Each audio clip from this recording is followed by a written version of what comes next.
defending the free market, and making the moral case for capitalism. The Justin Moore Show. Hey everybody, welcome to the Justin Moore Show, where we make sense of what's going on in this crazy, insane, out-of-control world. Now, ladies and gentlemen, as promised on last week's show, I said that we're going to have an interview with Keith Weiner that I recorded at Freedom Fest. So I'm going to be playing that here for you guys. Now, keep in mind, I'm recording this interview in the trade show area, or where they have all the booths. So there's background noise. I was able to reduce it, but you can still hear it in the background. But it's not like it's hard to listen to, like you can't take it. So just bear with that. And also, when we were doing the interview, there was a few times where we had an announcement come over the speakers. So we had to stop the interview and just pause, wait for them to conclude, like, oh, this person and this person, they're having a book signing. It's like, okay, that's great. And so that kind of messed up the flow a little bit, but I was able to take that out. So you shouldn't notice that, I don't think. So anyway, guys, I hope you enjoy what Keith has to say. As you guys know, Keith has been on the show before. He's a very, very smart guy. He just thinks about things in a completely different way compared to the average person out there, and just a really brilliant mind. And so I guess I should just introduce Keith here, just for some of you who are new listeners. Keith Weiner is the president of the Gold Standard Institute, and he is the CEO of Monetary Metals. Monetary Metals has a booth there at Freedom Fest. And actually, when I was interviewing him, that was at his booth. And so I hope you guys enjoy the interview. Again, this is part one. Part two will be next week. Just because I found a good breaking point in the interview. I mean, this interview is like 45 minutes long. And so, Keith just goes through so much material and just, there's just so much to take in. I think it would be beneficial for you guys out there, the audience, just to break it into two parts. At the start of part two, Keith Weiner will talk about Bitcoin and what he thinks about that. Anyway, guys, enjoy the interview with Keith Weiner at Freedom Fest. Well, let's play it. Okay, Keith, so you did a talk yesterday talking about a gold standard. What does it look like to transition to a gold standard? So I guess for the audience here, just kind of lay it out. How do we get to that point of getting to a gold standard? That's a really interesting question, and I think one that hasn't really been thought about a lot and needs to be thought about. And people struggle with, why is the dollar still strong? And they say, well, it's just faith, and as if it one day could just go poof. But that's really just Keynes with his animal spirits, notion. But it's not true. What keeps the dollar going is all of the incentives align in favor of keeping the dollar going. And so if you don't change the incentives, nothing is going to change, and then the entire ship is going to sail over the edge and crash. So how do you get where you want to go? Well, first of all, we have to define, what do you mean by gold standard? So at the start of my talk, I debunked what I call the two pseudo-gold standards.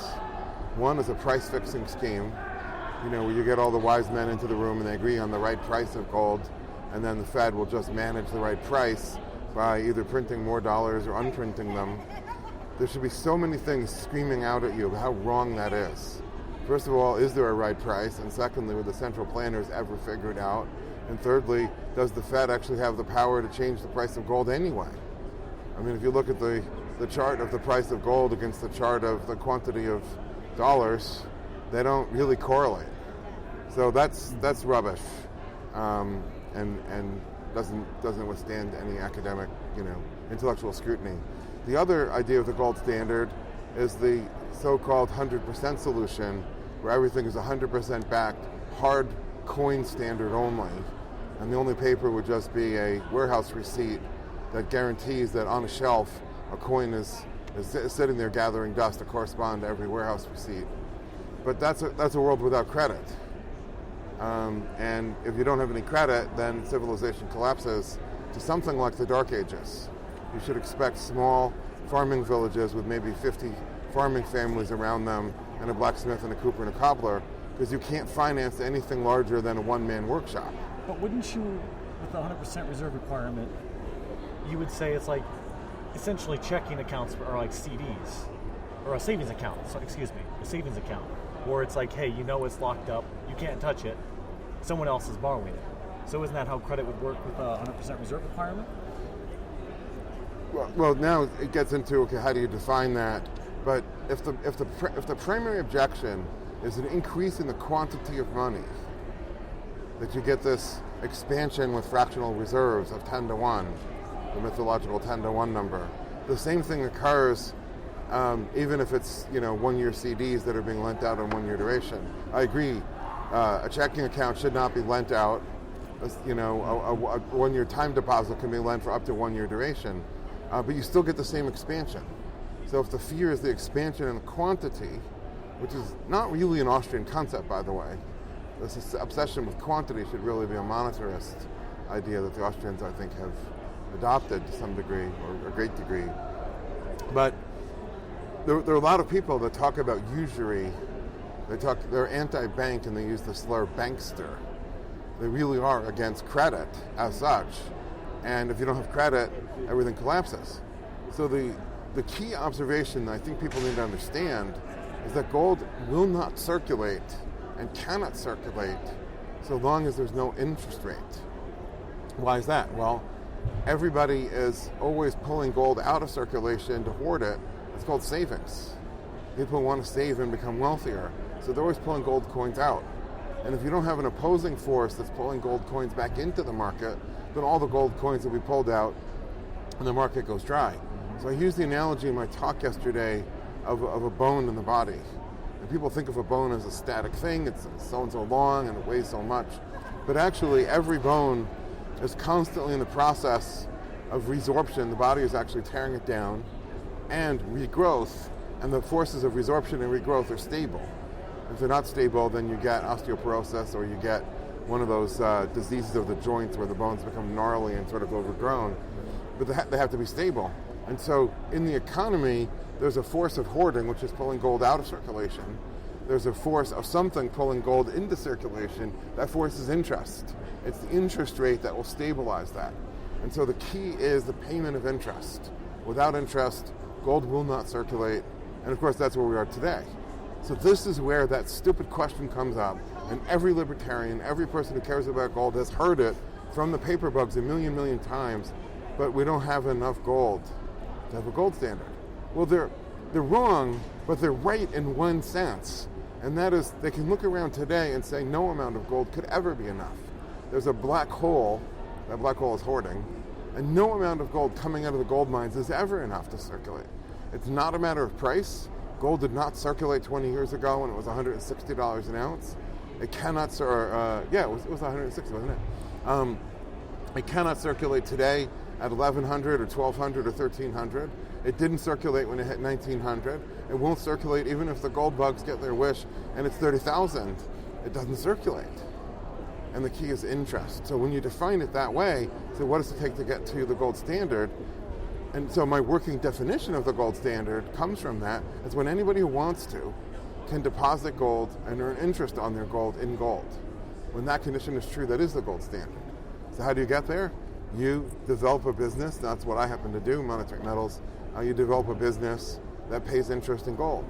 And you say to people, will you lend me your gold at 1%? Well, maybe not. Will you lend it at 2%, 3%, 4%? You find the line. Everybody has a different line. That's called time preference. You find that line and bring the gold into the market. So I heard in your talk also, you mentioned about a gold bond. Right, and so that's the ultimate incarnation of gold lending and payment of interest, is you're financing a business to do something productive.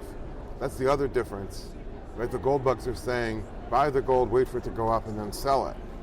But that's not how money works. Nobody buys the dollar, waits for the dollar to go up, and then sell it. What would you sell it for? You're financing something productive, and so the ultimate kind of financing is a bond.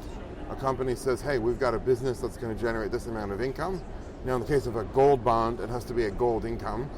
But we're going to sell XYZ product for a gold income, and in exchange for which, and we want to finance that, and in exchange for the financing, we're going to pay interest on the bond of whatever the interest rate might be. Okay. And I guess also in your talk, you mentioned, and this is always a good point to make, defining your terms between investing and speculating. Yeah, so today investing has become harder and harder, and so people turn to speculation. because we live in a zero interest rate environment. But economically, they're opposites. In speculation, your gains, your profits come from the next speculator. It's someone else's capital that is being converted, and I use the word conversion, aware that there's a legal overtone to conversion, an illicit taking in a way. It is a conversion of one speculator's wealth into another's income, which is really, really dangerous. You think about the story in the Bible, the prodigal son. Nobody wants to be spending down their wealth, which is accumulated over generations. And that's what ever-rising asset prices does. It's a conversion process of people spending down the capital that their family accumulated over the last 3 to 10 generations. In investing, your gains come from financing new production. There's something new being created and offered to the market that generates revenues, and the investor's profit comes from the revenues from new production. So that is the opposite of, so there's new capital being created, whereas in speculation, old capital is being consumed. So I see gold actually, it went up today, which I guess you always like to argue with people, like the gold bugs always like to focus on gold going up in terms of dollars, and that's really irrelevant. So on our website, we have a daily updated graph of the price of the dollar. So we would say the price of the dollar went down today. I haven't had a chance to be on the website today, but you would say, okay, well the dollar went down to 25 point whatever milligrams. So the dollar has a price, and that is the accurate way of looking at it. And so my analogy is, if you had a rubber band and you had a steel meter stick, you would not say the steel meter stick grew in length from 2 to 2.5 rubber bands in length. You would measure rubber bands using the steel, you wouldn't measure the steel using rubber bands. Well, the dollar is intended to be a rubber band. The manager of the dollar, the Fed, has on their website, their official policy is to make the dollar shrink by 2% per year. A target they can't necessarily hit, and they're incompetent, and the theory is wrong anyway. But so the price of gold was up today. Great. So do you invest in miners and that sort of thing, or what's your kind of angle with the gold market? The gold market, as I see it, pre-Monetary Metals, pre-my company, has two assets, and only two assets. There's the gold metal itself, which has no risk and no return, and then there's the gold mining shares, which promise a very high risk and a very high rate of return. And the problem is they've been pretty good at delivering on the risk, not as good at delivering on the return. It's true. And gold mining business has all the problems of any business: management, finance, balance sheet, profit and loss, all that stuff. But in addition to that, it's all based on a wasting asset. In addition to that, you have all of the unique risks and challenges to mining itself, from jurisdictional risks, geology risks, mine engineering, floods, greedy, stupid local politicians, ancient Indian burial grounds, banditos in the jungle with machine guns. You have all these crazy, crazy risks that if you're investing in a pizza restaurant or Shake Shack, you have business risk, but you don't have those risks. So I think mining is generally not a appropriate investment to most investors, because they're not prepared to really understand the mine, the drilling schedule report, this regulatory filing, and then all these other jurisdictional risks. So we see ourselves as offering assets in between. It's not gold metal, which has no risk and no return. It's not the mining share, it's something else. And so the program that we're here talking about at Freedom Fest is a fixed income program that people can earn interest on their gold.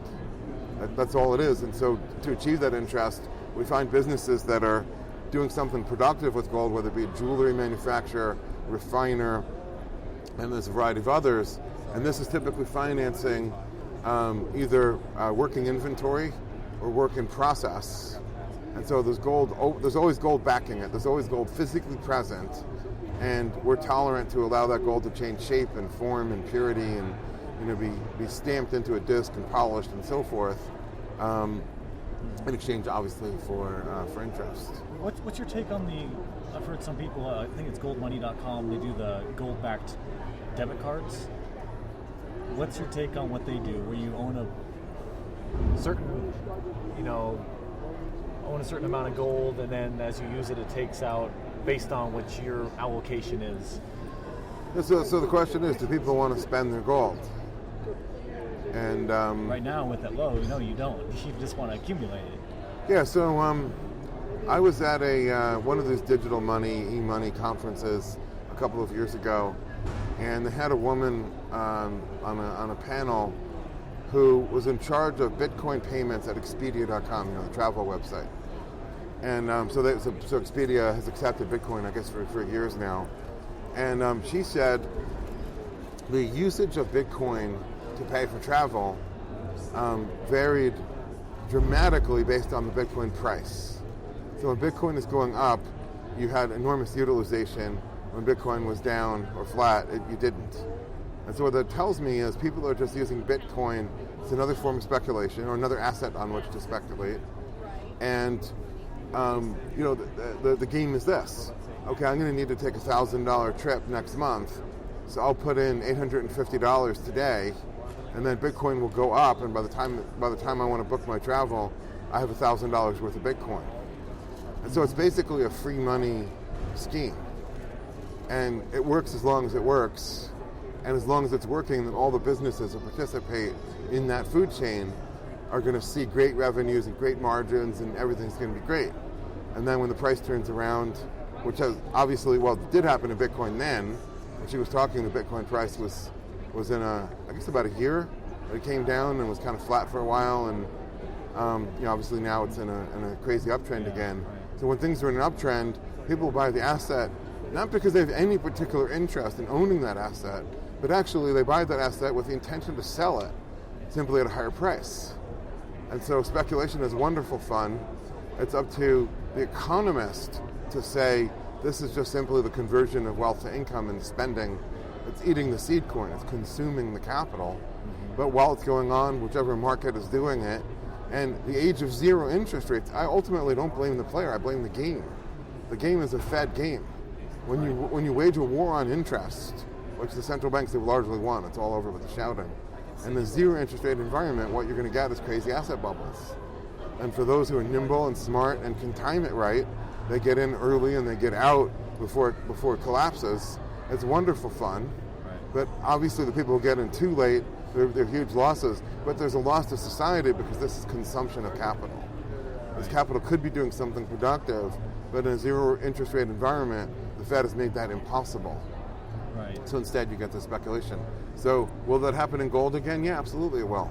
There will come a time, I love to quote Aragorn, that speech where he says, the day will come when men will break all their bonds of honor and blah, blah, blah, blah, blah. But today is not that day. The day will come when gold price in dollar terms is going up at 5% a day.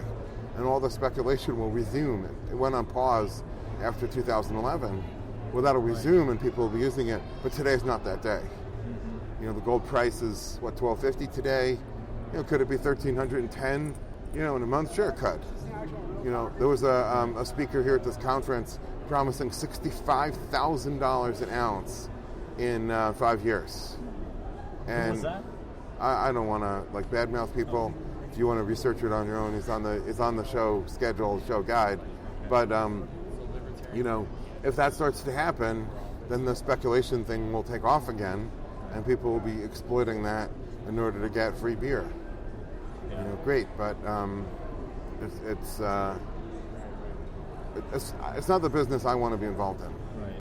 All right, everybody, that does conclude part 1 of the Keith Weiner interview at Freedom Fest. And you guys can catch up on old episodes of my show. Just go to justinmoreshow.com. More is spelled M-O-H-R. I have 150 episodes going back to 2014, talking about all sorts of topics, Venezuela. My show is all focused on economics if you're a new listener. And also, if you guys can, if you want to help me out here, help support me, just buy your goods through my Amazon link on my website. I get a small commission back, costs you nothing extra. I would greatly appreciate it. Anyway, guys, tune in next week for part 2 with Keith Weiner, where he starts talking about Bitcoin, and he answers the question, is Bitcoin money? Tune in next week, everybody. I will see you then. This is Justin Moore, signing off.